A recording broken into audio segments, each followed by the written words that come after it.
Alright Rovers, yo. Welcome back to another video where today I'll be trying to provide you with a very excellent, very important video for Wuthering Waves during this 2-week drought before we get the release.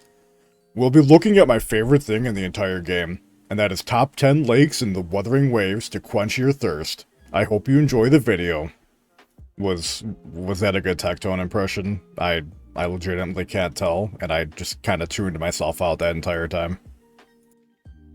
Alright, so coming in at number 10, we have this lake all the way in the north. It's a pretty standard lake. There's not a lot to say about it. It's probably my least favorite lake on this list. There's really not a lot going on. You have some, like, shrubbery over there. You got, like, a random boar just kind of hanging out. But yeah, it's, like, near this, like, facility thing. You got some fish in the pond, but, yeah. I mean, it's a pretty mid-lake. That's why it falls at the number 10 slot.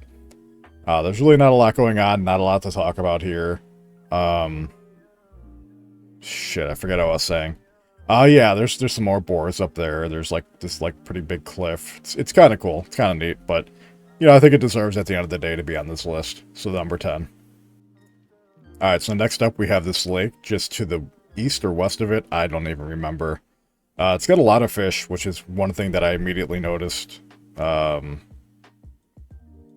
it's up against this, like, little cliff, which gives it, like, this, like, little secluded pond, like, sort of deal.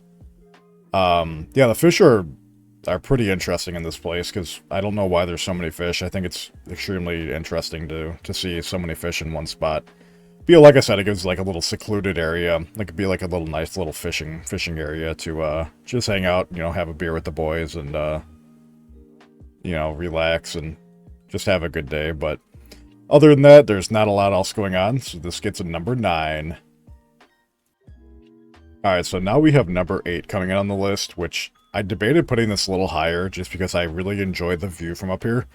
I feel like you really get to see a lot of the scenery from this random little hill on top of these rocks all the way up here. It's an absolutely gorgeous view. There's a lot to take in, a lot of scenery, and a lot of stuff going on here. Jumping down here, you can see there's a lot more, like a little, like, hidden passage under here. Lots of little animals and turtles and stuff going around. Just a pretty overall neat place overall. Yeah. Not much else to say here. Some shrubbery over there. You got a couple fish. And as I said, the views are absolutely incredible. I can't believe it. So this comes in at number 8. Coming in at number 7, we have this lake to the south. It's a very little secluded area that I found absolutely adorable. It has this, like, little beach over here that, you know, you can sit on and just, like, hang out with your friends and catch some fish. A couple of rocks around. Nothing too crazy going on here. It's a very standard lake. Really nothing else around it except for, you know, a couple of random shrubs, but pretty barren. I just like it for the, like, this whole aspect right here of, like, this little shore, so that's why it gets a number 7. Alright, so next up we have Lake 6. It's actually a pretty decent change of scenery compared to what we've seen the last few lakes. I can't tell what it is, but there's just something about it that feels a little different to me. There's a lot of rocks, like a lot of ledges around here. As you can see, that dead tree is, like, kind of sitting in the lake. A couple monsters around, but it's not the same size as the lake that we were looking at before, but definitely still extremely respectable. You know, they say it's not the size of the lake that matters, it's the motion of the ocean, or the motion of the lake, or, you know, however they say it. Yeah, so, I don't know, I just thought this was pretty neat with all, like, the climbing spots and all of, like, the things going on, but, yeah, this one go ahead and gets a 6. Alright, so number 5, we have this random lake in the middle of the map. I heard a lot of rumors about this being the lake that Genshin players like the most. I'm not exactly sure what that means, and I don't really know what they're talking about or how to put my finger on it. Someone was telling me that this lake is still very young in, like, the world of Wuthering Waves. So that's why the Genshin players like it the most. I don't know the correlation, I've never really played the game. I've just heard that they really like this lake, for some reason, and I don't know. I figured I'd put it on here. That little pipe on the left reminds me of Mario, but yeah, supposedly this is the Genshin player's favorite lake. Not a lot going on here, just like a couple random monsters. That's a cute little island. And for that reason, this gets a 5. Age 5. Alright, so coming in at number 4, we have this lake in the middle of this, like, abandoned building that was destroyed. Another complete change of scenery. This one seems to be like a little more dark change of scenery.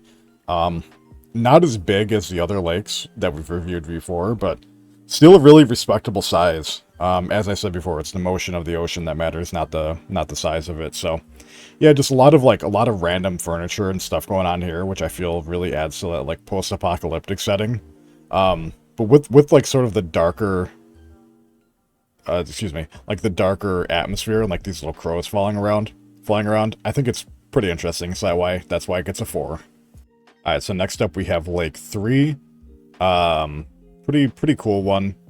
Kind of a cop-out because I really don't feel like this is a lake. More so like more of an actual like collection of rivers to technically be considered, and it also connects to the ocean. But I'm sort of running out of ideas for lakes, so I figured I'd put this one on here because there's not that many lakes on the map currently. But yeah, this one's pretty respectable. I personally don't like this lake, but I know a lot of people do. I've heard it's one of the more weaker lakes in the game. But they might be changing this lake later on, like when the game actually drops. So who knows what's going to happen there, but yeah, you just have a bunch of monsters, you have a bunch of grub, grub, oh my god. It's a fucking lake, alright? It's a lake, and it's there, number 3. It gets a 3. Alright, so second to last, we have number 2. This lake is pretty mid. The only reason I really included it is just because there's a lot going on here. Basically, everywhere you look, there's something different between the trees, this random thing in the middle, the monsters, little shrooms on the side. It's a respectable lake. I especially like this little area in the middle where it's like has like a bridge going over it. I thought that was pretty cool. And sorry, my mouse keeps bugging out every time I look up. I'm supposed to be looking at the lake, but not be looking up. But yeah, there's fucking monsters here that try to kill you, but. Yeah, there's just a lot going on here, especially with that little bridge in the middle, which is why I think it gets a 2. And finally, we have lake number 1. This might be a little bit of a cop-out because there's multiple waterfalls in this place that I absolutely adore. And it's probably more of a river than a lake, but this is just my favorite, my absolute favorite. I love this this lake. There's just so much going on. It's so pretty, it's so beautiful. The 3 waterfalls back to back reminds me of the whole triple rainbow. Absolutely gorgeous when you look up here. Very breathtaking. Not a lot of flares, but just a lot of like natural beauty in itself. Which is why I put this on the number 1. Like if you zoom in, you really get to see a lot. You get to see a lot. Like the waterfall is absolutely gorgeous. And there's a lot of personality going on here that is just absolutely flawless, and for that reason alone, it gets a 1. And that's it. That was the top 10 lakes of Wuthering Waves. What was your favorite lake? Let me know down in the comment below, and make sure you smash that subscribe button. I'll see you in the next one.